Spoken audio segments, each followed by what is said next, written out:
أعوذ بالله من الشيطان الرجيم. بسم الله الرحمن الرحيم. وما محمد إلا رسول قد خلت من قبله الرسل أفإن مات أو قتل انقلبتم على أعقابكم ومن ينقلب على عقبيه فلن يضر الله شيئا وسيجزي الله الشاكرين. وما كان لنفس أن تموت إلا بإذن الله كتابا مؤجلا ومن يرد ثواب الدنيا نؤته منها ومن يرد ثواب الآخرة نؤته منها وسنجزي الشاكرين. وكأي من نبي قاتل معه ربيون كثير فما وهنوا لما أصابهم في سبيل الله وما ضعفوا وما استكانوا والله يحب الصابرين. وما كان قولهم إلا أن قالوا ربنا اغفر لنا ذنوبنا وإسرافنا في أمرنا وثبت أقدامنا وانصرنا على القوم الكافرين. فآتاهم الله ثواب الدنيا وحسن ثواب الآخرة والله يحب المحسنين. آمنت بالله صدق الله العظيم وصدق رسوله النبي الكريم. اللهم صل على سيدنا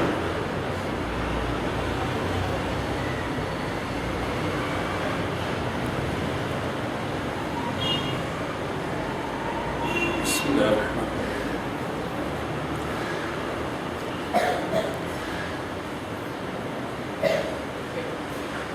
یہ سورہ آل عمران کا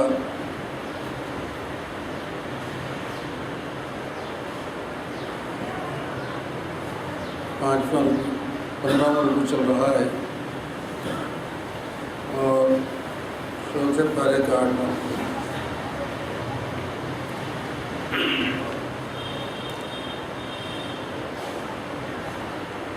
یہ بات تو ذہن میں ہے کہ آپ جن آیات کی تلاوت سماعت فرما رہے ہیں ان آیات میں جنگ احد کا نقشہ کھینچا جا رہا ہے اور مسلسل 4-5 رکوع تک بڑی اہمیت کے ساتھ اور باریک باتوں کے ساتھ جنگ احد کے واقعات کو بیان کیا جا رہا ہے جس میں اسرار و رموز بہت زیادہ ہیں اور اللہ تعالیٰ کی حکمت مصلحتیں بھی اس سے وابستہ ہیں. آخری آیتوں میں کہہ دیا گیا تھا کہ جو لوگ جنگ بدر میں شریک نہیں ہو سکے تھے ان کو بڑا افسوس رہا اور یہ تمنا کرنے لگے آئندہ کوئی جہاد کا موقع آیا تو ہم ضرور اس میں شریک ہوں گے اور اپنے جوہر دکھائیں گے. چنانچہ جب جنگ احد کا موقع آیا ان سے کہا جا رہا ہے کہ جنت تم کو یوں ہی مل جائے گی بغیر جہاد کے اور بغیر مصائب اور شدائد کے. اللہ تو تم کو آزمانا چاہتا ہے. تم تو موت کی تمنا کر رہے تھے کہ اگر کوئی جہاد کا موقع آ جائے تو اپنی جان اس پر داؤ پر لگا دیں گے اللہ کے راستے میں. اب تو تم موت کے ملنے سے پہلے موت کا تماشا تو دیکھ رہے ہو, اپنی آنکھوں سے مشاہدہ کر رہے ہو. اب تم کو موقع ہاتھ آ گیا ہے میدان جنگ میں اپنی جان اللہ کے راستے میں نچھاور کرنے کا. اب کیوں میدان جنگ سے ہٹ جاتے ہو؟ یہ ان کے لیے بات تھی اصل. اب ارشاد ہوتا ہے کہ وما محمد الا رسول, محمد صلی اللہ مصطفیٰ صلی اللہ علیہ وسلم ایک رسول ہے, خدا تو نہیں ہے.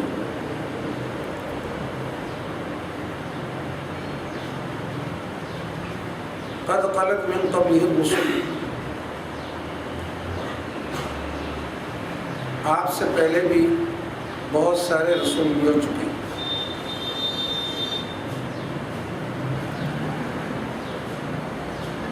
حضور اکرم صلی اللہ علیہ وسلم کا نام گرامی پورے قرآن کریم میں 4 مرتبہ ہے۔ ماں باقی جتنی جگہ حضور سے کتاب ہے، آپ کی صفات سے کتاب ہے، یہ اسم ذات ہے حضور کا۔ جیسے اللہ تعالیٰ کا اسم ذات اللہ ہے، ماں باقی نام صفاتی ہیں اللہ کے، اسم ذات صرف ایک ہی ہے۔ حضور اکرم صلی اللہ علیہ وسلم کا بھی اسم ذات محمد ہے یا احمد ہے، بقا جتنے نام ہیں سب صفاتی نام۔ اور آپ کی ولادت سے پہلے ہی آپ کی والدہ کو اور آپ کے دادا کو یہ بشارہ مل رہا تھا کہ ایک لڑکا جو پیدا ہوگا اس کا نام محمد رکھا۔ اب تک کسی نبی کا نام محمد نہیں رہا۔ محمد کے معنی ہیں خوب تعریف کیے،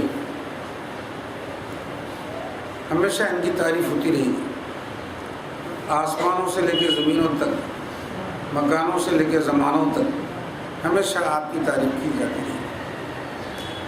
فرما رہے ہیں کہ محمد صلی اللہ علیہ وسلم ایک رسول ہیں۔ اب یہاں چونکہ خدا نہیں ہے، یہ بتانا ہے ایک رسول ہیں، ایک انسان ہے۔ اس سے پہلے بھی بہت سارے رسول گزر چکے ہیں۔ آپ کو بات کو ذہن میں رہنا چاہیے، نبی اور رسول میں فرق یہ ہے کہ رسالت میں جلالی شان ہوتی ہے اور نبوت میں جمالی شان ہوتی ہے۔ اس لیے اذانوں میں رسول اللہ آیا، نبی اللہ نہیں آیا، جمالی شان کا۔ اور نماز میں جہاں تشہد ہے وہاں رسول نہیں آیا بلکہ السلام علیکم ایھا النبی آیا کہ جمالی شان ہے حضور کی۔ اور اللہ تعالیٰ سے سب سے قریب ذات حضور اکرم صلی اللہ علیہ وسلم کی ہے، تو اس میں بھی بہت ساری مماثلت ہے، مشابہت ہے۔ اللہ میں جتنے حروف ہیں محمد میں بھی اتنے حروف ہیں۔ اور اللہ تبارک و تعالیٰ کا نام جیسے اسم ذات اللہ ہے، حضور کا نام بھی محمد اسم صفت ہے، اور اللہ تعالیٰ نے خود اس کو منتخب کیا ہے۔ خیر یہ تو ضمنی بات تھی، اصل بات یہ ہے کہ محمد صلی اللہ علیہ وسلم اللہ کے رسول ہیں، خدا نہیں ہے۔ اس بات کو اچھی طرح ذہن نشین کرایا جا رہا ہے۔ اس سے پہلے بھی من قبل ہی رسول، انبیاء گزر چکے ہیں، رسول گزر چکے ہیں۔ قرآن نے قد خلت من قبل رسول فرمایا، قد ماتت من قبل رسول نہیں فرمایا۔ اس سے پہلے رسول گزر چکے ہیں، ہو چکے ہیں۔ ان کا ہونا اس بات کی دلیل نہیں ہے کہ وہ مر بھی چکے ہیں، بس گزرنے کا تذکرہ ہے، مرنے کا تذکرہ نہیں ہے۔ اس سے یہ استدلال نہیں ہو سکتا کہ عیسیٰ علیہ السلام اٹھا لیے گئے، مرے نہیں۔ اگر کوئی ثابت کرنے کی کوشش کرتا ہے کہ تو غلط سے تک ماتت مراد ہے تو یہ نہیں ہو سکتا، کیونکہ اس سے پہلے خلا کا تذکرہ ہے کہ منافقین کے تذکرے میں بھی وَإِذَا لَقُوا الَّذِينَ آمَنُوا قَالُوا آمَنَّا وَإِذَا خَلَوْا، جب وہ دور ہو جاتے ہیں، ہٹ جاتے ہیں، تنہا ہو جاتے ہیں اپنے لوگوں کے ساتھ، مرتے نہیں مطلب۔ اسی طرح قد خلت من قبل الرسل، انبیاء کئی گزر چکے ہیں۔ اب گزرنے والوں میں دنیا سے رخصت ہونے والے بھی ہیں، آسمان سے اٹھائے جانے والے بھی ہیں، اس زمین پر رہ کے اب تک ان کے متعلق کوئی یقینی بات نہیں ہے۔ 2 نبی تو آسمان پہ اٹھا لیے گئے، ادریس علیہ السلام، عیسیٰ علیہ السلام، اور 2 نبی زمین پر ہیں، خضر علیہ السلام، الیاس علیہ السلام، اور ماں باقی تو دنیا سے رخصت ہو چکے ہیں، تو اس سے عیسیٰ علیہ السلام کی موت کو ثابت نہیں کیا جا سکتا۔ افہم مات او قتل انقلبتم، اگر محمد صلی اللہ علیہ وسلم انتقال کر جاتے یا شہید ہو جاتے تو انقلبتم علی اعقابکم، تو تم پلٹ جاتے ایڑیوں کے پیچھے يقبل ومن ينقلب على عقبه، اور جو پلٹ جائے اپنے جڑوں کے بل تو فلن يضر الله شيئا، اللہ کا کچھ نہیں بگڑے گا، ان کے پلٹ جانے سے اللہ کا کچھ بگڑے گا نہیں۔ باقی یہ ہے حضور اکرم صلی اللہ علیہ وسلم میدان احد میں مجاہدین کی جو صفیں قائم کی تھی حضور خود بنفس نفیس قائم کی تمام میدان احد میں۔ حضور اکرم صلی اللہ علیہ وسلم کی جنگی حکمت عملی جو تھی آج تک تاریخ کے اندر پورے جرنیل جتنے قیامت تک آئیں گے حضور کی اس جنگی حکمت عملی کو سراہیں گے کہ کس طرح حضور نے ایک ماہر جنگی کی حیثیت سے آپ نے صفیں قائم کی۔ جب صفیں قائم کر دی، بات آپ کو ذہن نشین رہنا چاہیے کہ 1000 آدمی مدینہ منورہ سے نکلے تھے، 300 منافقین راستے سے چلے گئے، 700 رہ گئے۔ 700 میں بھی ایک منافق اور اس کے چند ساتھی ساتھ تھے، بڑا واقعی مسلمان تھے۔ اور جب حضور اکرم صلی اللہ علیہ وسلم جنگ کی صفیں قائم کرے تو ایک درہ خالی رہ گیا جہاں سے دشمن حملہ آور ہو سکتا تھا۔ تو حضور اکرم صلی اللہ علیہ وسلم نے عبداللہ بن جبیر رضی اللہ تعالیٰ عنہ کی قیادت میں 50 تیر اندازوں کو ماہر دیکھ کے حکم دیا تھا کہ اس درے پہ کھڑے ہو جائیں اور کبھی یہ درہ چھوڑنا نہیں۔ حضور کی ہدایت جو تھی سماعت فرمائی، اگر ہم کو فتح ہو گئی بھی تو نہیں چھوڑنا، شکست بھی ہو گئی تو نہیں چھوڑنا، اگر ہم کو فتح ہونے کے بعد دشمن کے لاشوں کو پرندے اگر کھا بھی رہے ہیں آگے تب بھی نہیں چھوڑنا۔ سب ترین ہدایت کیا تھا کہ یہ درہ کسی حالت میں بھی نہیں چھوڑنا۔ اب اس کے بعد ہوا یہ جنگ شروع ہوئی اور اس مرتبہ کفار اپنے ساتھ عورتوں کو بھی لائے تھے تاکہ جنگیوں کو ابھارے۔ حضور اکرم صلی اللہ علیہ وسلم صحابہ کی صفیں قائم کر دیے تھے اور اس درے پہ صحابہ بھی کھڑے ہو گئے تھے۔ جنگ شروع ہوتے ہی اللہ تعالیٰ نے یہ فضل کیا کہ مسلمانوں کو غالب کر دیا، فتح مسلمانوں کے ہاتھ میں آ گئی اور مسلمان مال غنیمت بھی لینے لگے، دشمن پیٹ پھیر کے بھاگنے لگا۔ یہ درے والے دیکھے کہ حضور کا یہ مقصد تھا کہ ادھر سے دشمن حملہ نہیں کرنا اور تم اس کے لیے کھڑے ہو جانا، حضور کا مقصد تو پورا ہو گیا ہے کہ دشمن بھاگ رہا ہے، لہذا اگر نیچے اتر جانے میں کیا حرج ہے۔ یہ ایک لغزش ہوئی ان سے، وہ درہ چھوڑ کے نہیں اترنے لگے۔ تو عبداللہ بن جبیر نے کہا کہ حضور کی ہدایت ہے سب نہیں چھوڑنا، لیکن صحابہ نے سنا نہیں۔ ایک روایت میں عبداللہ بن جبیر کے ساتھ 11 اور صحابی رہ گئے جو اس درے پہ رہ گئے۔ خالد بن ولید جو ماہر جنگی جرنیل تھے اس وقت تک اسلام نہیں لائے تھے، انہوں نے دیکھا کہ جرہ قاری اور سواروں کا دستہ ان کے ہاتھ میں تھا۔ 150 سواروں کو لے کے انہوں نے پیچھے سے چکر کاٹ کے آ کے اس درے پہ حملہ بولا۔ 150 آدمی کا مقابلہ 12 تیر انداز نہیں کر سکتے تھے، سب کے سب شہید ہو گئے۔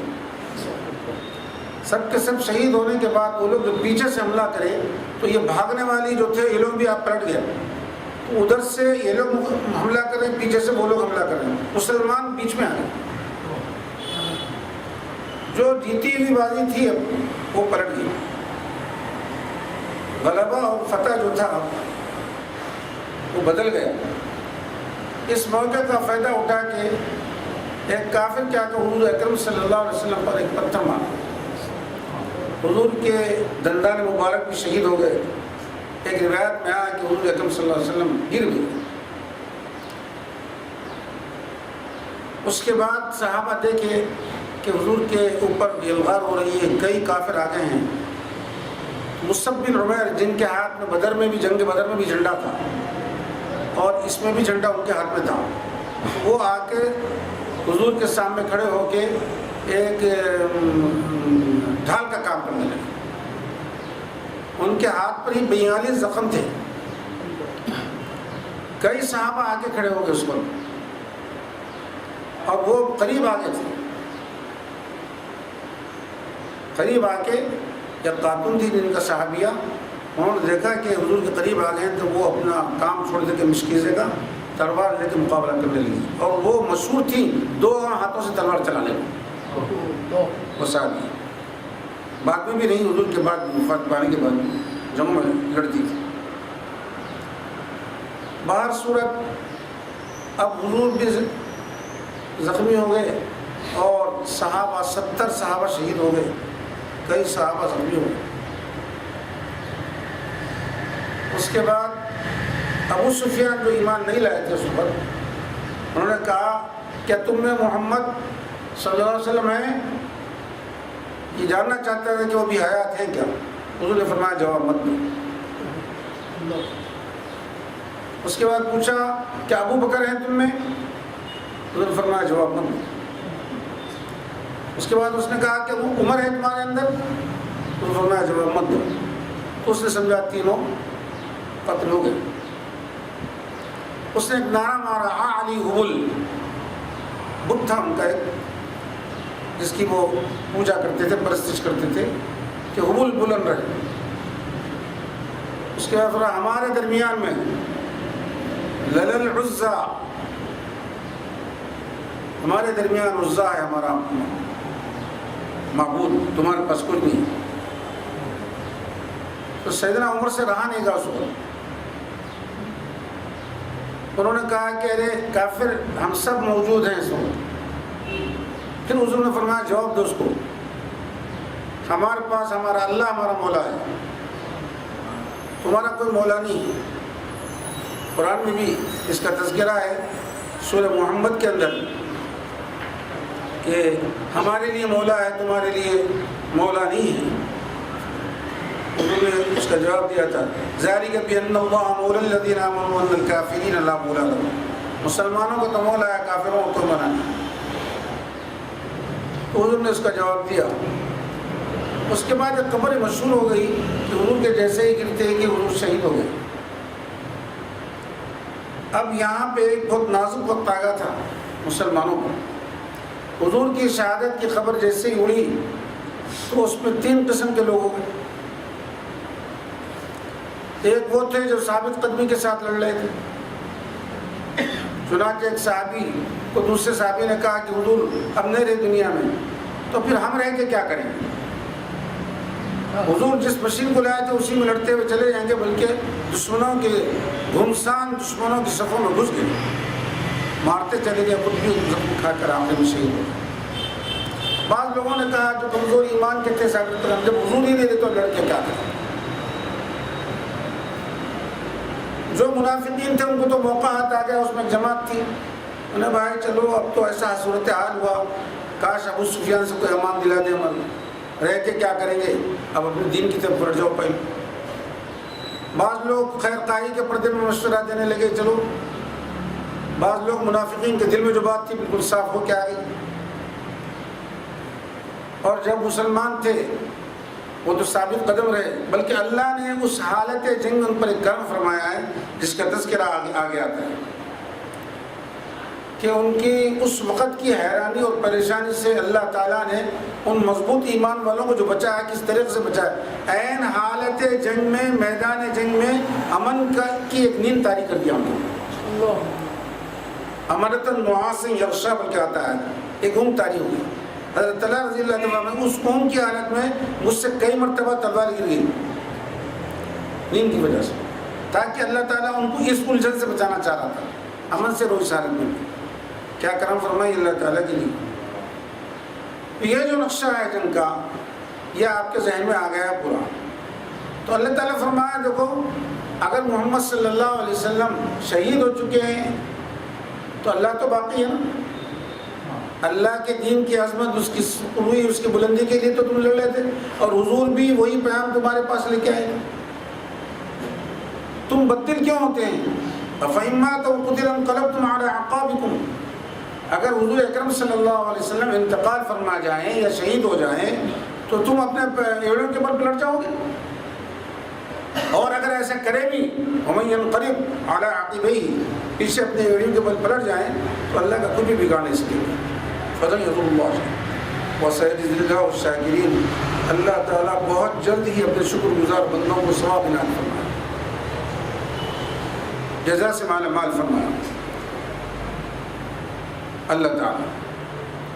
اب علماء فرماتے ہیں یہاں ایک بات یہ ہے، صحابہ اکرام جو ایمان لائے تھے، ہو سکتا ہے جب بھی حضور کی وفات ہوگی، وہ تو ہونا ہے، ہر پیدائشی ذی حیات کا پیدائشی حق یہ ہے کہ موت آئے گی، ہر پیدا ہونے والے کو ذی حیات کو موت آئے گی۔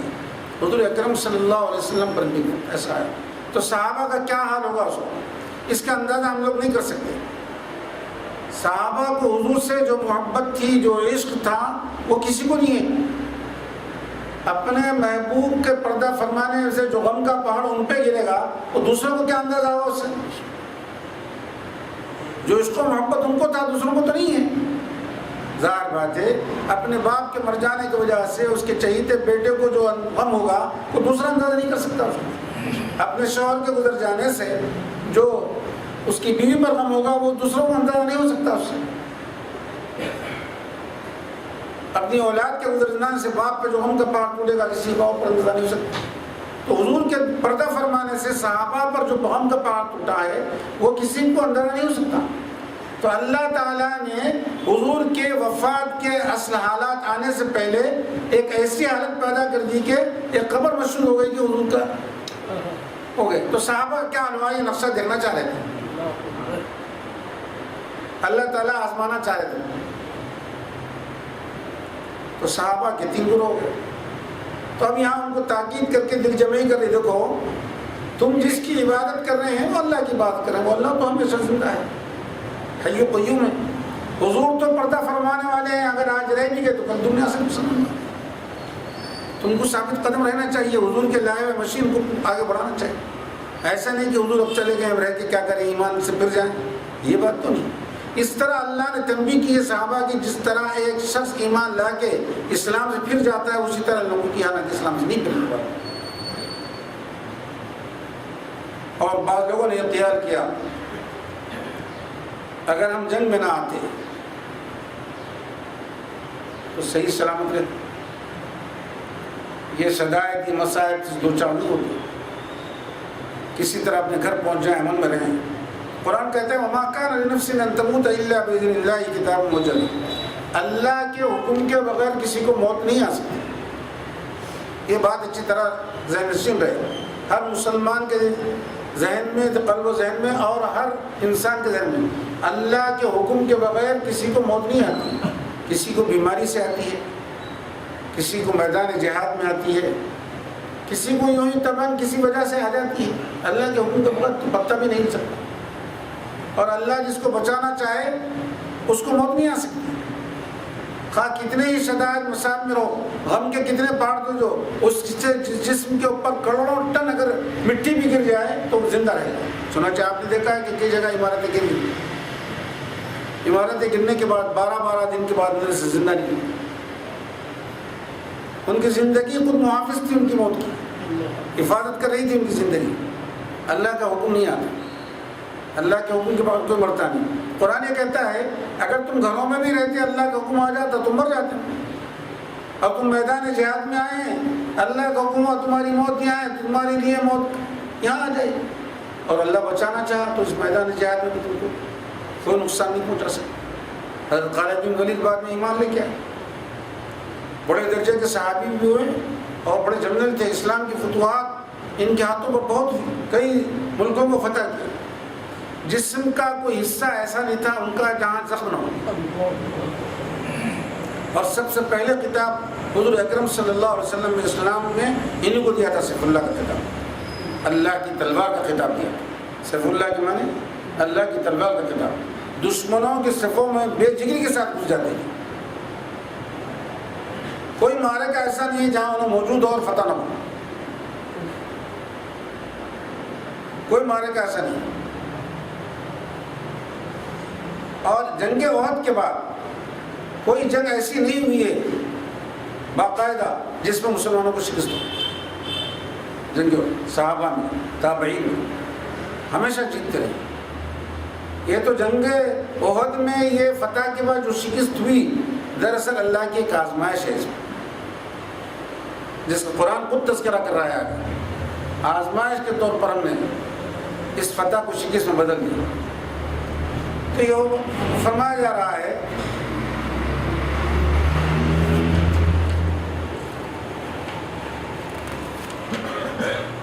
وما كان لنفس ان تموت الا باذن اللہ، کسی کو اللہ کے حکم کے بغیر موت نہیں آتی، وہ مر جائے تو اللہ کے حکم سے ہی۔ یہاں تک ایک بات ذہن میں رکھ لو، اگر کوئی کسی کو قتل کر دے تو قتل کے ذریعے جو موت آئی وہ بھی اللہ کے حکم سے، لیکن انتظام مملکت کو باقی رکھنے کے لیے قرآنی اور احادیث کے قوانین کے پیش نظر سبب جو بن جائے اس کو پکڑ لیا جاتا ہے، اگر اللہ کے حکم سے معافی موت آتی، اللہ کے حکم کے بغیر نہیں آتی۔ کتاب معجلہ، موت کا مقررہ وقت تو لکھا ہوا ہے، آدمی کی پیشانی پر ہے، لوح محفوظ پر۔ اہل نظر کسی کو دیکھ کے پہچان لیتے ہیں کہ مرنے والا ہے، اس کی پیشانی بھی لکھا ہوا ہے، لوح محفوظ کو دیکھ کے بول دیتے ہیں کہ یہ مرنے والا ہے، اس کی موت کا۔ تو وہ تو کتاب میں لکھا ہوا ہے مقرر وقت۔ وَمَن يُرِدْ ثَوَابَ الدُّنْيَا نُؤْتِهِ مِنْهَا، اگر کوئی دنیاوی نفع چاہتے ہیں تو اس نفع میں سے کچھ حصہ اس کو دے دیتے ہیں۔ وَمَن يُرِدْ ثَوَابَ الْآخِرَةِ نُؤْتِهِ مِنْهَا، اگر کوئی آخرت کا ثواب چاہتے ہیں تو اس کو اس میں سے حصہ دے دیتے ہیں۔ جس کو جو دنیا چاہتا ہے تو ہم دنیا دیتے ہیں، جو آخرت چاہتا ہے تو ہم آخرت دیتے ہیں۔ بسا اوقات عبادت گزاروں کو، زاہدوں کو، متقیوں کو خیال ہوتا ہے کہ اللہ کے نافرمانوں کو بہت کشادگی سے رزق مل رہا ہے، دولت مل رہی ہے، نعمتیں مل رہی ہیں، ہم اللہ کے راستے میں زور تقویٰ آتا ہے کہ کیا کرتے ہیں، تو تم آخرت چاہ رہے ہیں، اللہ تم کو آخرت دے رہا، وہ دنیا چاہ رہے ہیں، اللہ ان کو دنیا دے رہا۔ اگر تم دنیا چاہیں گے تم کو دنیا مل جائے گی۔ یہ خیال ہوتا ہے کہ بے نمازیوں کو بہت مل رہا ہے، کافروں کو بہت مل رہا ہے، وہی چاہ رہے ہیں نا۔ جو لوگ جو چاہتے ہیں اللہ ان کو دیتا، وہی چیز دیتا ہے۔ آخرت چاہیں گے تو آخرت دے گا، دنیا چاہیں گے تو اللہ تعالیٰ دنیا دے گا، دونوں چیزیں بیان کریں۔ وَمَن يُرِدْ ثَوَابَ الدُّنْيَا نُؤْتِهِ مِنْهَا، اگر کوئی دنیاوی نفع چاہتے ہیں تو ضرورت نہیں۔ جو صحابہ وہ درے میں سے اترے، مال غنیمت دوسرے صحابہ کو جمع کرتے ہوئے دیکھ کے وہ چاہ رہے تھے، اللہ ان کو وہ دے دیا۔ اور جو صحابہ نہیں اترے، وَمَن يُرِدْ ثَوَابَ الْآخِرَةِ نُؤْتِهِ مِنْهَا، ان کو اللہ تعالیٰ وہ نفع دے دیا۔ اس سے یہ لازم نہیں آتا کہ وہ جو صحابہ مال غنیمت جمع کرنے کے لیے اترے وہ کوئی اللہ کی نافرمانی نہیں کی۔ اس اعتبار سے مال غنیمت کا جمع کرنا بھی ایک جہاد کا ایک حصہ ہے، حلال ہے۔ مال غنیمت کا جمع کرنا بھی جہاد کا ہی ایک حصہ ہے۔ اور یاد رکھو وہ صحابہ پہ اس وقت دو چیز کیفیت غالب آ گئی، اگر وہ نہ بھی اترتے اس درے پہ سے تو ان کا مال غنیمت میں وہی حصہ ہوتا جو زمین پر لڑ رہے تھے، دوسرے مجاہدین جو مال جمع کر رہے تھے، جتنا حصہ ان کو ملتا تھا اتنا حصہ ان کو بھی ملتا تھا، نہیں بھی اترتے تو ملتا تھا۔ لیکن ایک کیفیت اس وقت ان کو پھر ایسی تاری ہو گئی کہ اب مقصد تو حضور کا یہ تھا کہ دشمن ادھر سے نہ آئے، اب تو ہار کے بھاگ رہا ہے، لہٰذا اتر جاؤ، مقصد پورا ہوگا۔ بعض صاحب میں تنازع ہوگا، بعض بولتے کہ نہیں، بعض بولتے کہ نہیں مقصد پورا ہوگا اترنا، بعض جب میں بھی جس کا آگے تذکرہ آ رہا ہے۔ جنگ احد کے پورے حالات کو قرآن کھول کھول کے بیان کیا، بہت اثرات اور محسوس کرتا ہے، 5-6 رکوع تک بیان کرتا ہے۔ تو وہ چاہتے تھے تو وہ مل گیا، وہ چاہتے تو وہ مل گیا۔ آخرت چاہنے والوں کو آخرت ملی، دنیا چاہنے والوں کو دنیا ملی۔ اب آپ اندازہ لگائیے جو درے پہ کھڑے رہ کے اپنی جان گنوائیں اسلام کے لیے، اللہ کے سپرد کے لیے، اور جو نیچے اتر کے مال غنیمت میں شامل ہو گئے، دونوں برابر ہو سکتے ہیں؟ صحابہ ہیں حضور کے، لیکن ان کا عمل کچھ اور ہے، ان کا عمل کچھ اور ہے۔ لیکن قرآن آگے اور ایک بتا رہا ہے، خبردار کسی کو ان کی صحابیت میں، ان کے مومن ہونے میں کوئی شک و تردد نہیں کرنا چاہیے اور زبان سے نہیں نکلنا چاہیے کہ ان کی غلطی کی وجہ سے ایسا ہو، خبردار۔ کیونکہ اللہ تعالیٰ فرمایا میں تو معاف کر دیا، وَلَقَدْ عَفَا اللَّهُ عَنْهُمْ، اللہ معاف کر دیا۔ جب اللہ معاف کر دے تو کسی کو کوئی حق نہیں ہے. وَسَنَجْزِي الشَّاكِرِينَ، ہم شکر گزار بندوں کو ایسی ہی جزا دیتے ہیں. تو اللہ تعالیٰ ایک میدان احد میں ایک ایسا حال پیدا کر دیا کہ سب صحابہ پہ اور تمام لوگوں کا اشکار ہو گیا. حضور کی قتل کی افواہ، اس سے صحابہ کو آزما لیا کہ اصل حضور میں جب وفات پائیں گے تو صحابہ کا کیا ہوگا. لہٰذا اگر کوئی ایسی بات ہے تو ابھی سے ان کو ہدایت دے دی جائے کہ حضور کی اگر وفات پانے پر تم کو ایسا نہیں ہونا چاہیے. اللہ تو باقی ہے، حضور تو رسول ہے، رسول کے گزر جانے سے تم کو اتنی غمگین نہیں ہونا چاہیے. ایسی حالت یا اسلام سے پھر جائیں یا میدان جنگ سے بھاگ جائیں یا دین کی پیچھے دین کی طرف بڑھ جائیں یا ایمان کو کمزور دکھائیں، ایسا نہیں ہونا چاہیے. اللہ تعالیٰ نے ایک ریہرسل کر دیا تاکہ ایسا واقعہ ہونے والا ہے نا، حضور کی وفات ہونے والی ہے.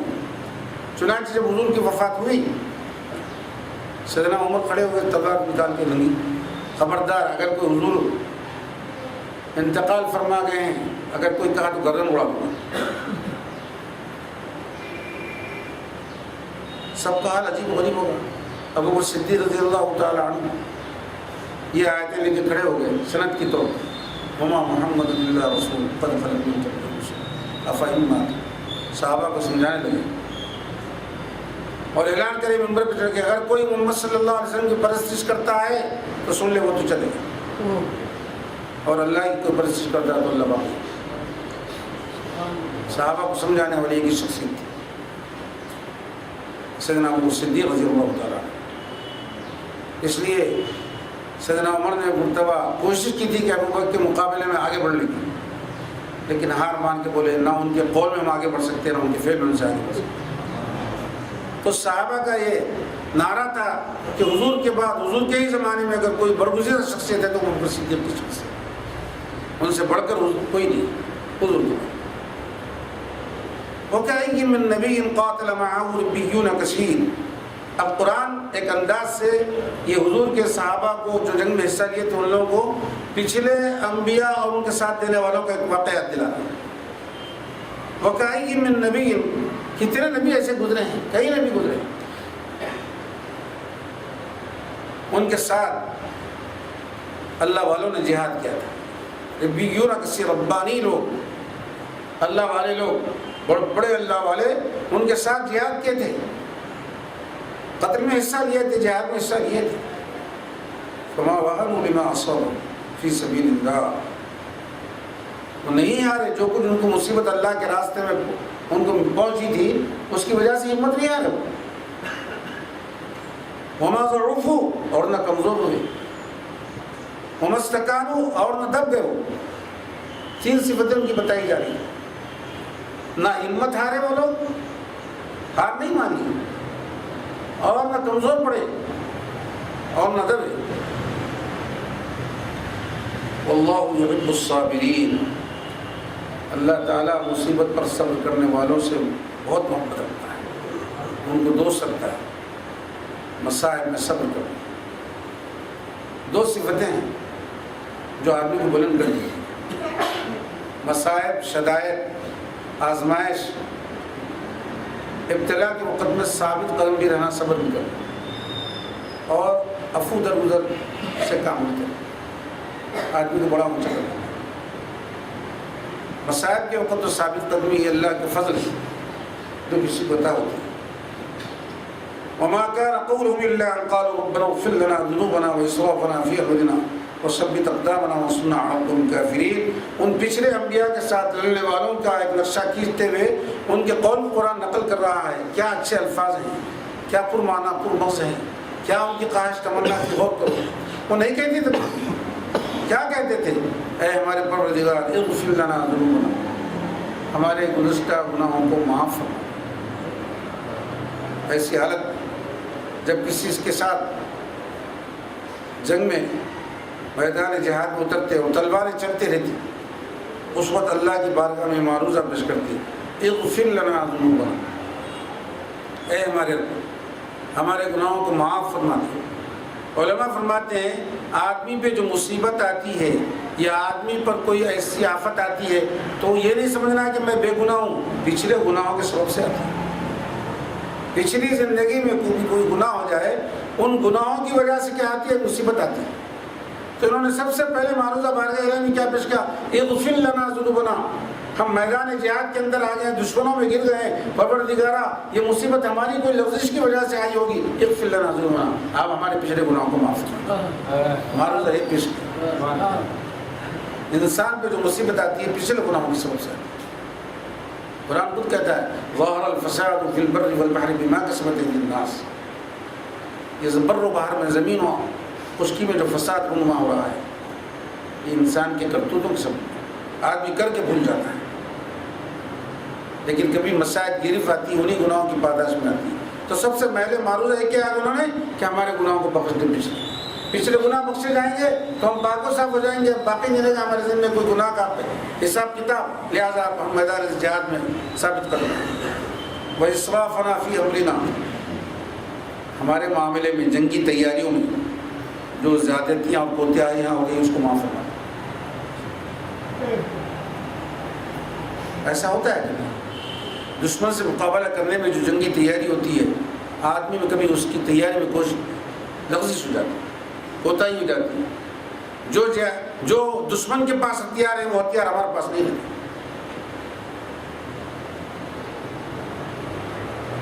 باوجود رکھے ہم اس کو استعمال نہیں کرتے یا اس کا انتظام نہیں کرتے، یہ کوتاہی ہے، لغزش۔ جس مقام پہ لڑنا چاہیے اس میں نہیں لڑاتے اور ایسے مقام پہ لڑتے ہیں کس کی زیادہ اثر ہے، یہ کوتاہی ہے۔ تیاری کرنے میں ہم ہمت سے کام نہیں لیتے، یہ ایک کوتاہی ہے۔ صف بندی میں ہم وہ جنگی مہارتوں کو پیش نظر رکھتے ہیں، یہ بھی ایک کوتاہی ہے۔ تو انہوں نے دوسری معروض اللہ کی بارگاہ میں کیا، وہ اسراف فی امرنا، ہماری تیاریوں میں، ہمارے کام میں جو زیادتیاں ہو گئی ہیں، کوتاہیوں معاف کرنا۔ پھر تیسری انہوں نے اللہ کی بارگاہ میں جو گزارش کی اور معذورہ پیش کیا، وثبت اقدامنا، ہمارے قدموں کو ثابت قدم رکھ۔ ہو سکتا ہے اکھڑ جائے قدم، میدان سے منہ پھیر کے بھاگ جائیں، قدم لڑکھڑا جائیں، ڈگمگا جائیں، پروردگارا یہ تین ہماری گزارشات ہیں، معروضات ہیں۔ یہ کون کرے؟ پچھلے انبیاء کے ساتھ جو لوگ ساتھ دیے تھے، بڑے بڑے اللہ والے لوگ، مجاہدین جہاد میں، انہوں نے اللہ کی بارگاہ میں معروضہ پیش کیا تھا۔ تو قرآن اس کو نقل کر کے ان کو بتا رہا ہے، میدان اور بھی جو لوگ ساتھ تھے، دیکھو لوگ کیا کہتے ہیں، وَانصُرْنَا عَلَى الْقَوْمِ الْكَافِرِينَ، اور ہماری مدد فرما کافر قوم۔ یہ ان کا وتیرہ ہے۔ تمہاری کیا حالت ہے؟ حضور کی وفات پانے کی خبر ہو گئی، بولے اب جی کے کیا کریں، چلو بھاگو یہاں سے، جس کے لیے لڑ لے تو وہی نہیں رہی، اب لڑنا نہیں۔ بڑے صحابہ پر ایسی کیفیت طاری ہوئی، ایسی حالت طاری ہوئی، اور اللہ تعالیٰ چاہتا تھا کہ حضور کی وفات کا صحابہ پر کیا اثر پڑے گا، ایک افواہ تو پھیلا دو، اس کے بعد دیکھو۔ کبھی کبھی شیطان آ کے پھسلا دیتا ہے۔ تو قرآن میں آگے ہے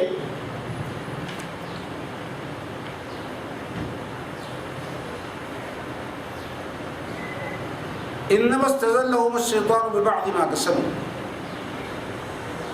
بعض عمل کی وجہ سے شیطان آ کے ان کو پھسلا دیتا ہے۔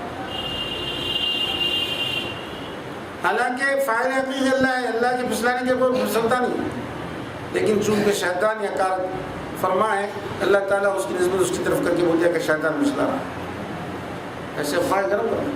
اور آزمائش مقصود تھی مسلمانوں کی اس کے اندر، حضور کی وفات کا کیا اثر پڑتا ہے، جو دیکھ لیے نقشہ، اور اللہ تعالیٰ نے تاکید کی کہ ایسا تو نہیں ہو سکتا۔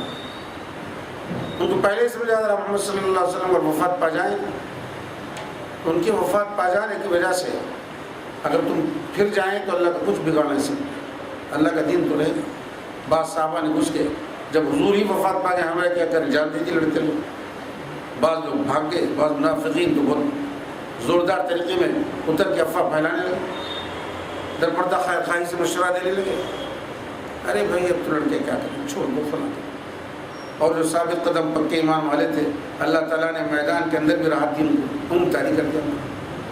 اور اس جہاں جھنکاریں چل رہی تھی تلواروں کی، اس حالت میں بھی مزے کی نیند میں تھے، وہ امن کی نیند میں تھے، یہاں تک کہ تلواریں ہاتھ سے چھوٹ کے گر رہی، پتہ بھی نہیں چلا۔ تو اللہ تعالیٰ فرماتا دیکھو پچھلے لوگوں کے واقعات تو دیکھو،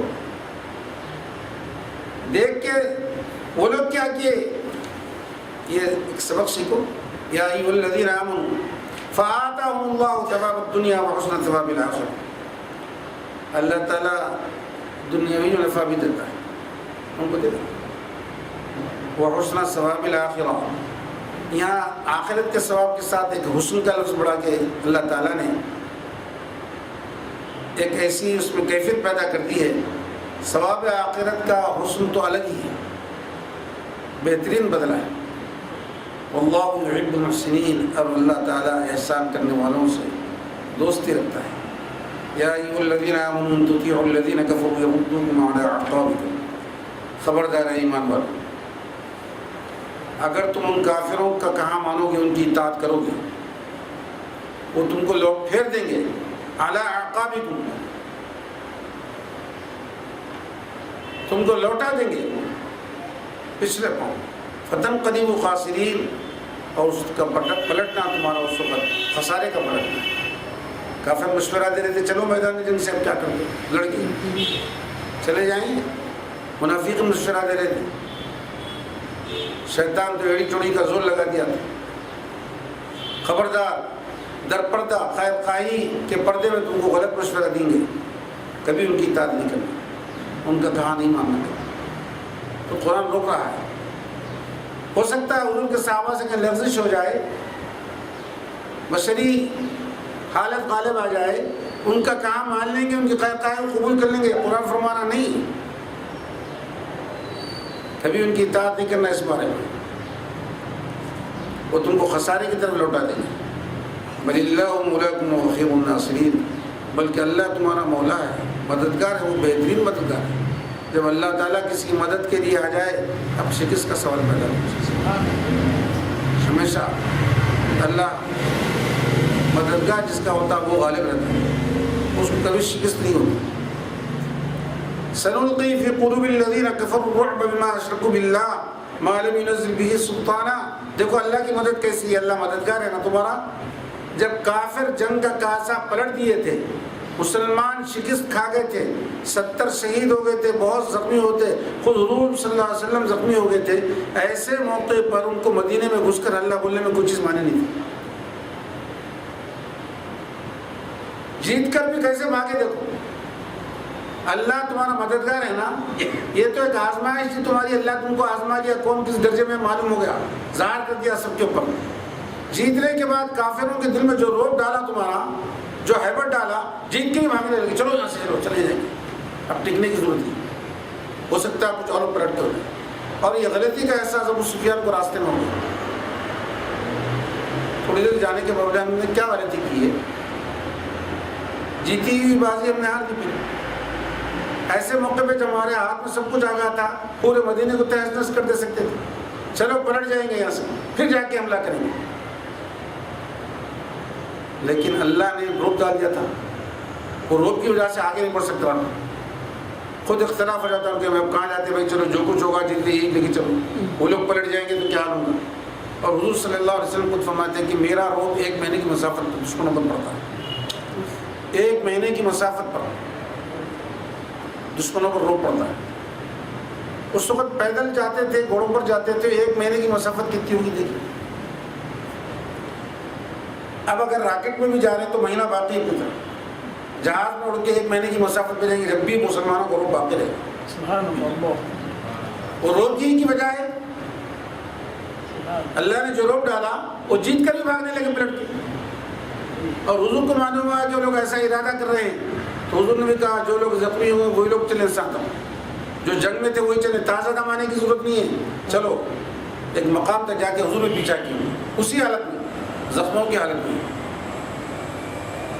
صحابہ بھی چون چرانے کی، گر رہے ہیں، پڑ رہے ہیں، چلنا نہیں آ رہا، خون نکل رہا، کرا رہے ہیں، کرمناک آوازیں نکل رہی ہیں، حضور کے حکم پر سر تسلیم خم کر کے اسی حالت میں چلے صاحب۔ اللہ تعالیٰ تو ان کو روپ ڈال کر بھگا دیا۔ دیکھو ہماری مدد کیسے آتی، سنلقی فی قلوب الذین کفروا الرعب، ہم ڈال دیے ان کے دلوں میں رعب، کافروں کے دلوں میں۔ کیوں ڈالے؟ بما اشرکوا باللہ ما لم ینزل بہ سلطانا، کیونکہ انہوں نے اللہ کے ساتھ کسی کو شریک کیا تھا جس کی سند اللہ نے کوئی اتاری نہیں تھی۔ ومأواہم النار، ان کا ٹھکانہ تو دوزخ ہے، وبئس مثوى الظالمین، اور بہت ہی برا ٹھکانہ ہے۔ وَلَقَدْ صَدَقَكُمُ اللَّهُ وَعْدَهُ إِذْ تَحُسُّونَهُم بِإِذْنِهِ، اللہ تو اپنا وعدہ سچا کر کے دکھا دیا کہ میدان احد میں تم کو فتح دے دیا پہلے۔ اِذْ تَحُسُّونَهُم بِإِذْنِهِ، اور تم اللہ کے حکم سے قتل بھی کر رہے تھے۔ پھر کیا ہوا اچانک؟ حَتَّى إِذَا فَشِلْتُمْ، یہاں تک کہ تم لوگوں نے ہمت ہار دی۔ سبب کیا ہوا ہمت ہارنے کا؟ آگے بیان کرتا ہے۔ اذا فشلتم، تم نے ہمت ہار دی، وتنازعتم فی الامر، تم جھگڑنا شروع کر دیا حضور صلی اللہ علیہ وسلم کے حکم کے بارے میں۔ درے پہ جو تیر انداز کھڑے تھے، جھگڑا شروع ہوگا ان کے اندر۔ چلو حضور کا مقصد یہ تھا کہ دشمن ادھر سے نہ آئے، اب تو وہ ہار کے بھاگ رہا ہے، مال غنیمت لوگ لے رہے ہیں، لہذا مقصد پورا ہوا اتر جائے۔ صحابہ نے کہا نہیں، حضور کا حکم ہے ہر حالت میں پرندے ان کا گوشت بھی کھائیں تو مدرہ نہیں چھوڑنا۔ وَتَنَازَعْتُمْ فِي الْأَمْرِ وَعَصَيْتُمْ مِنْ بَعْدِ مَا أَرَاكُمْ مَا تُحِبُّونَ، اور تم نے نافرمانی کی، خلاف کیا حضور کے حکم کا، بعد اس کے کہ تم نے دیکھ لیا جو کچھ تم پسند کرتے تھے، مال غنیمت تم نے حاصل کرنا چاہتا تھا، تم دیکھ لی مَا أَرَاكُمْ مَا تُحِبُّونَ، منکم من یرید الدنیا ومنکم من یرید الآخرہ، بعض تم میں سے دنیا چاہتے تھے، من یرید الدنیا، اور بعض تم میں سے آخرت چاہتے ہیں۔ ثم صرفکم عنہم، اللہ نے تم کو پلٹا دیا ان پر، پھیر دیا تم کو ان سے پھیر دیا۔ اب تک تو تم غالب تھے ان سے لڑنے میں، اب جیسا ہی درہ چھوڑے حضور کی ایک بات کی خلاف ورزی ہو گئی تو وہ لوگ تم پر پلٹ گئے۔ لیبتلیکم، اس میں بھی تم کو اللہ تعالیٰ بچا رہا ہے، گناہ قرار نہیں دیا تمہارے پلٹنے میں، تمہاری اس نافرمانی کو کی وجہ سے تم کو مجرم نے قرار دیا، بلکہ فرمایا لیبتلیکم، تم کو آزمایا جا رہا ہے۔ وَلَقَدْ عَفَا عَنْكُمْ، اللہ نے معاف کر دیا تم کو تمہارے جرم۔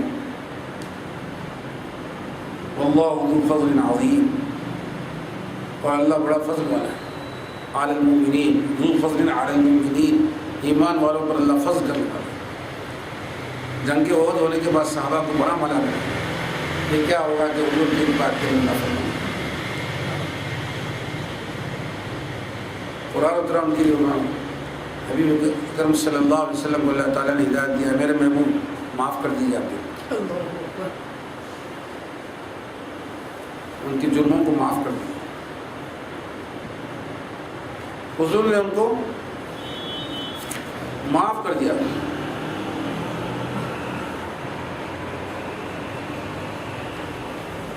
اس کے بعد قرآن خاموش نہیں رہا حضور معاف کرنے کے بعد، پھر حضور کو اللہ تعالیٰ نے یہ ہدایت دی ہے، میرے محبوب آپ پہلے مشورہ کرتے تھے اپنے صحابہ سے، اب یہ جنگ میں جو غلطیاں ہوئی اس کی وجہ سے آپ ان سے مشورہ نہیں کریں گے تو ان کو خیال آئے گا کہ ہماری غلطی کی وجہ سے ان سے مشورہ نہیں کر رہے ہیں، آپ ازراہ شفقت ان سے پہلے کی طرح مشورہ بھی کرتے رہے، وشاورہم فی الامر، آپ پہلے کی طرح ان سے مشورہ بھی کرتے رہیے تاکہ ان کے دل میں یہ خیال نہ، صحابہ کی اقتداء جو ہی مقصود اللہ تعالیٰ نے حضور کی صحابیت کی وجہ سے، حضور کی وجہ سے یہ کرم فرمائی جو ہو رہی ہے حضور کی وجہ سے ہی تو ہو رہی ہے، اللہ تعالیٰ جو کرم فرمائی کر رہا ہے، مشورہ بھی کریں، وشاورہم فی الامر فإذا عزمت فتوکل علی اللہ، بات میں فرمایا گیا، لیکن اللہ تعالیٰ نے اب یہاں یہ فرما رہا ہے دیکھو اللہ تم کو معاف کر دیا ہے، جب اللہ معاف کر دیا ہے قیامت تک کے لیے کسی کی زبان رکنے کی کوئی گنجائش باقی نہیں، بند کر دیا ہے سب کے زبانیں قرآن۔ خبردار حضور کے صحابہ کے متعلق جنگ احد میں جو کچھ ہوگا اس کے متعلق کوئی زبان درازی نہ کرے، جو کچھ تھا ہم نے بیان کر دیا، اور معافی کر دیا اور منافقوں کو ظاہر بھی کر دیا، جو دلوں میں تھے ان کے وہ سب واقف کرا دیا۔ واللہ ذو فضل علی المؤمنین اذ تصعدون ولا تلوون علی احد والرسول یدعوکم فی اخراکم۔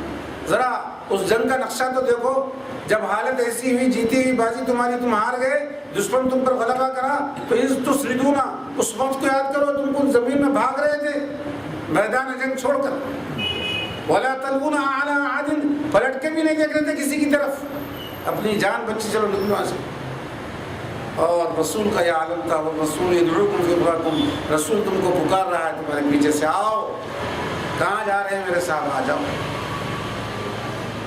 فَأَصَابَكُمْ غَمًّا بِغَمٍّ لِكَيْ لَا، اللہ نے غم کے بعد تم کو غم دے دیا، یعنی حضور کو تم ایک رنج پہنچائے تھے وہاں سے اتر کے، تو اس کا مزہ چکا دیا کہ تم کو بھی رنجیدہ ہونا پڑا، غم میں مبتلا ہونا پڑا۔ لِكَيْ لَا تَحْزَنُوا، تاکہ تم اب غمگین نہ ہو،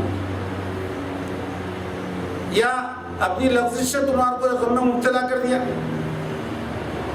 اور معاف کر دیا اس لیے کہ تم رنجیدہ نہ ہو اندھا، عَلَىٰ مَا فَاتَكُمْ، جو کچھ فوت ہو گیا، جو لغزش ہو گئی، جو کوتاہی ہوئی ہے، جو غلطی ہو گئی ہے، اس کے جانے کے اوپر تم رنجیدہ نہ ہو، اللہ تعالیٰ نے معاف کر دیا، یہ غم دے کے اس کا کفارہ کر دیا۔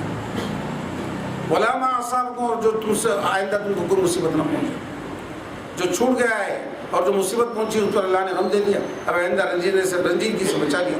وَاللَّهُ خَبِيرٌ بِمَا تَعْمَلُونَ، اللہ تعالیٰ باخبر ہے جو کچھ تم کرتے ہیں۔ ثُمَّ أَنزَلَ عَلَيْكُم مِّن بَعْدِ الْغَمِّ أَمَنَةً نُعَاسًا يَغْشَى، اللہ نے اس میدان جہاد کے اندر نازل کیا تم پر ایک رحمت، امن نازل کیا، غم کے بعد، مِّن بَعْدِ الْغَمِّ أَمَنَةً، ایک امن نازل کیا ہے، ایک سکون نازل کیا، کس شکل میں؟ نُعَاسًا، غنودگی کی شکل میں۔ جو صحابہ ثابت قدم تھے، جو بھاگ رہے تھے میدان چھوڑ کے، وہ تو بھاگ رہے تھے، جو یہ کہہ رہے تھے وہ تو کہہ رہے تھے، حضور کے جو صحابہ کھڑے ہوئے تھے، اللہ تعالیٰ نے ایک امن نازل کر دیا ان کے اوپر، غنود کی طاری کر دیا، اس سے حالت تازہ دم ہو جاؤ، الجھن سے بچ جاؤ، نیند کی حالت میں آدمی کو خبر نہیں ہوتی۔ یغشا طائفتم، تم میں بھی کی ایک جماعت پر اللہ تعالیٰ نے غالب کر دیا، چھا گئی، غنود بھی چھا گئی۔ وطائفتم، ایک جماعت کیا ہوئی؟ قد اہمتہم انفسہم، ہار گئی اپنے آپ پر مصیبت، وہ اللہ پر گمان کرنے لگے، بے جا خام ہو گئے، جاہلیت کی گمان کی طرح۔ یقولون هل لنا من الامر من شیء، وہ یہ کہنے لگے کہ ہمارے ہاتھ میں کوئی معاملہ ہے؟ ہمارے ہاتھ میں معاملہ نہیں، اگر ہمارے ہاتھ میں معاملہ ہوتا تو ہم اس طرح جان نہیں کماتے۔ آپ فرما دیجئے میرے محبوب، قل ان الامر كله للہ، سب کے سب معاملات اللہ کیا، یخفون فی انفسہم، جو تمہارے دلوں میں چھپاتے تھے تم، اور ما لا یبدون لک، جو تم ظاہر کرتے ہو، سب اللہ کیا۔ یقولون لو کان لنا من الامر شیء ما قتلنا ہاہنا، وہ یہ کہتے ہیں اگر معاملہ ہمارے ہاتھ میں ہوتا کوئی چیز تو ہم اس طرح مارے نہیں جاتے یہاں، ما قتلنا۔ قل لو کنتم فی بیوتکم، آپ فرما دیجئے میرے محبوب، اگر تم تمہارے گھروں میں بھی ہوتے، لبرز الذین کتب علیہم القتل، تو اللہ تعالیٰ ظاہر کرتا ہے ان پر ان کی موت، گھروں میں بھی ہوتے، موت کا وقت آ گیا تمہارا، تم گھر میں مر جاتے، اور اگر تمہاری موت نہیں تھی میدان جہان میں تم کو تن کا برابر نقصان نہیں پہنچاتا تھا۔ خود خالد بن ولید رضی اللہ تعالیٰ عنہ اتنی جنگیں لڑے، اتنی مہارت کے ساتھ لگے، شکست کبھی نہیں اٹھائی، پورا جسم چھلنی تھا، لیکن میدان جہان میں کوئی مار نہیں سکا،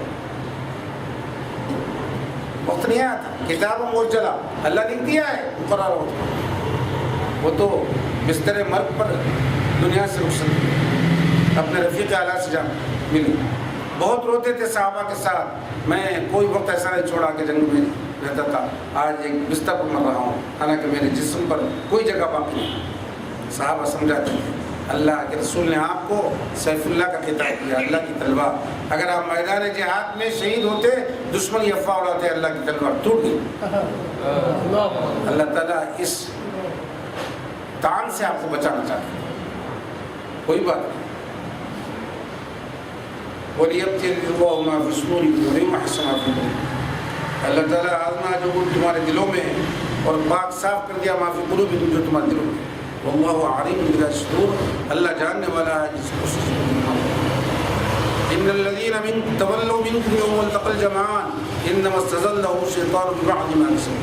بے شک جو لوگ تم میں سے بھاگ گئے اس دن جب کہ دو جماعتیں برسرے پیکار تھی، یوم التقى الجمعان، دو جماعتیں مل رہی تھی لڑنے کے لیے. انما استزلهم الشيطان، بے شک شیطان نے تم کو پھسلا دیا بعض تمہارے کرتوتوں کے سبب، یعنی پچھلے گناہوں کے سبب میں شیطان نے تم کو لغزش دی. آدمی لغزش اس وقت کھاتا ہے جب کہ اللہ کی اطاعت اور اس کے درمیان میں کوئی پردہ حائل ہو جائے، جب ہی لغزش کھاتا ہے. شیطان اس وقت ہی غالب آتا ہے اس کے اوپر جب کہ اللہ کی یاد میں اس کی یاد میں کوئی غفلت آ جائے، اس وقت غلبہ حاصل کرتا ہے. انما استزلهم الشیطان، شیطان نے پھسلا دیا ان کو ببعض ما کسبوا، بعض عمل کی وجہ سے، بعض کرتوتوں کی وجہ سے. وَلَقَدْ عَفَا اللَّهُ عَنْهُمْ، اللہ نے ان کو معاف کر دیا. بے شک اللہ معاف کرنے والا بھی ہے، حلیم بھی ہے، مبارک بھی ہے.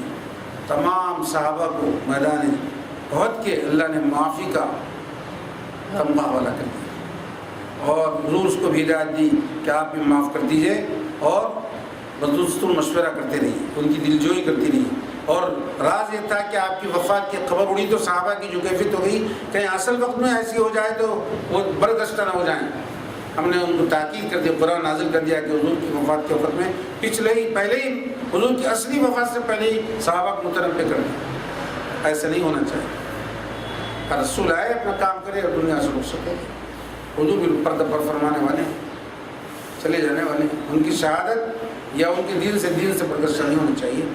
صلی اللہ تعالی وسلم علی خیر خلقہ سیدنا محمد وعلی آلہ وصحبہ.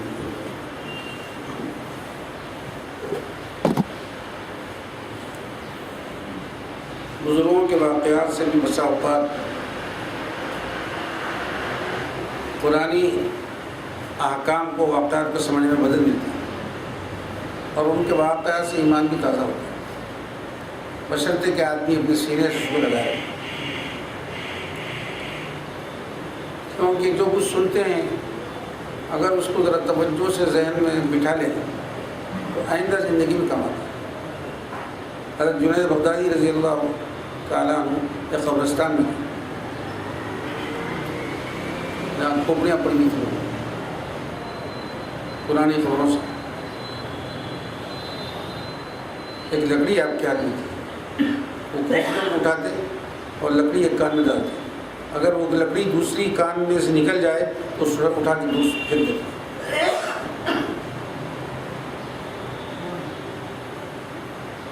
اگر نہ جائے لکڑی تو اس کو کھوپڑی کو زور سے مار دیتے. جس کان میں لکڑی جائے کہ بیچ میں سے رک جائے اور ادھر کے کان میں نہ نکلے اس کھوپڑی کو اٹھا کے بوسہ دیتے تھے، سر پہ رکھتے، زمین کھود کے اس کو عزت کے ساتھ دفن کرتے. لوگوں نے پوچھا یہ کیا بات ہے؟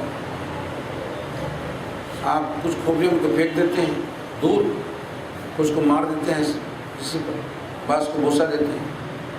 فرمایا یہ وہ لوگ ہیں، میں ان کھوپڑیوں کو بوسہ دیتا ہوں جو اللہ اور رسول کی بات ایک کان سے سن کے اپنے دماغ میں بٹھائے، دوسرے کان سے نہیں نکلی،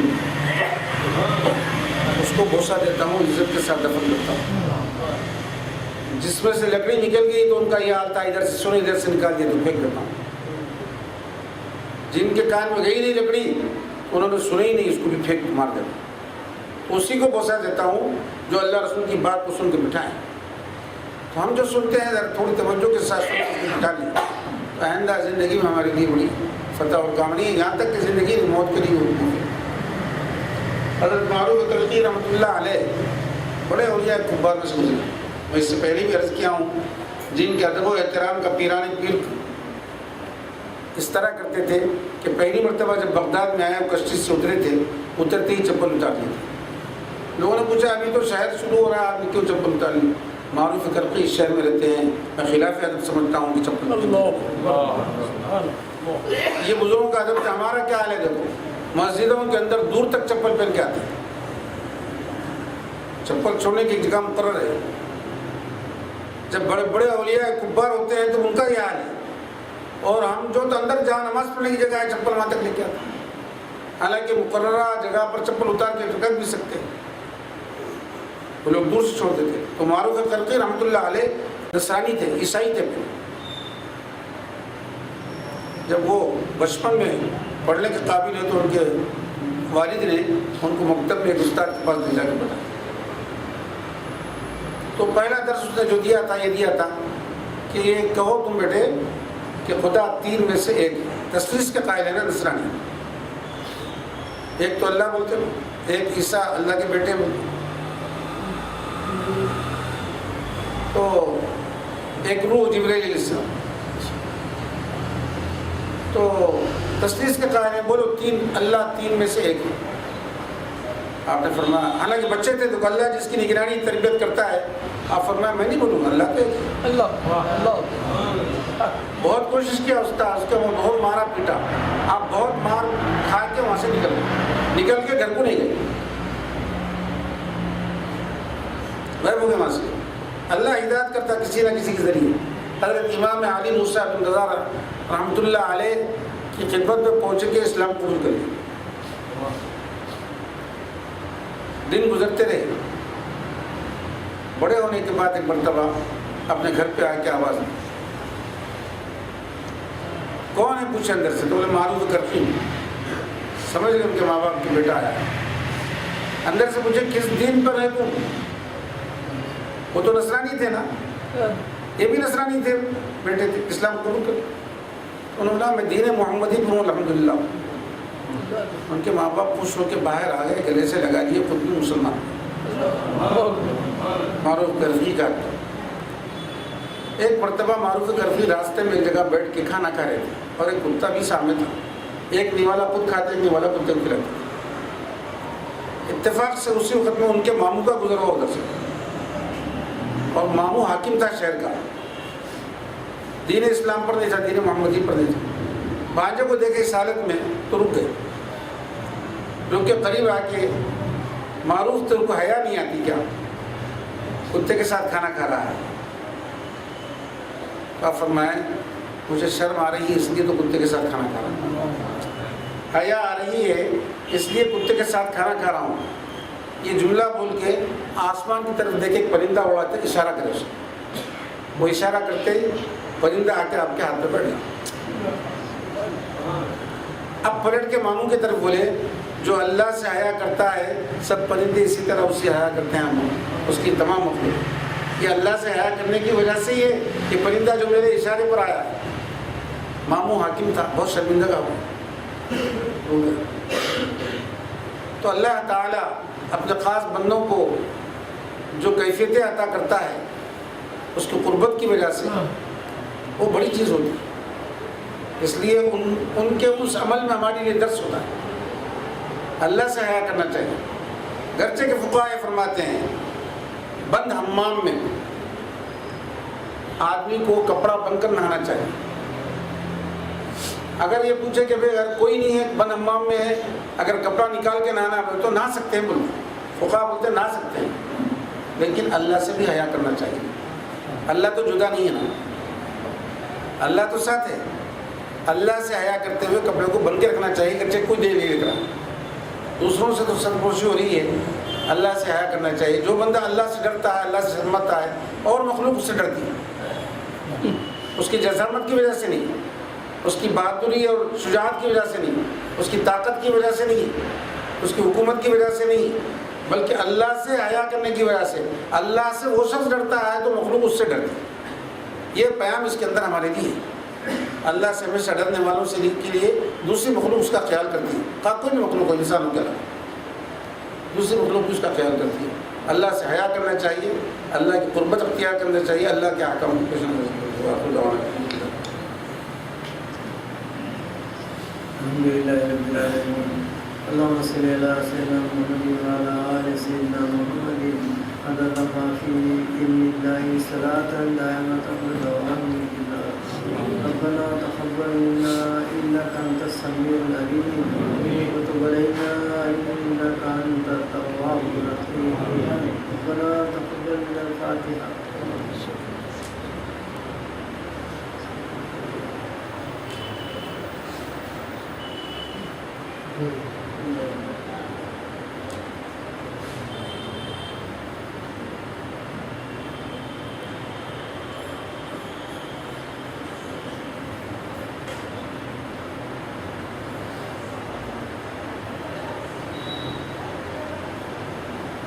اللهم اغفر للمؤمنين والمؤمنات والمسلمين والمسلمات الأحياء منهم والأموات إنك سميع قريب مجيب الدعوات إن الله وملائكته يصلون على النبي يا أيها الذين آمنوا صلوا عليه وسلموا تسليما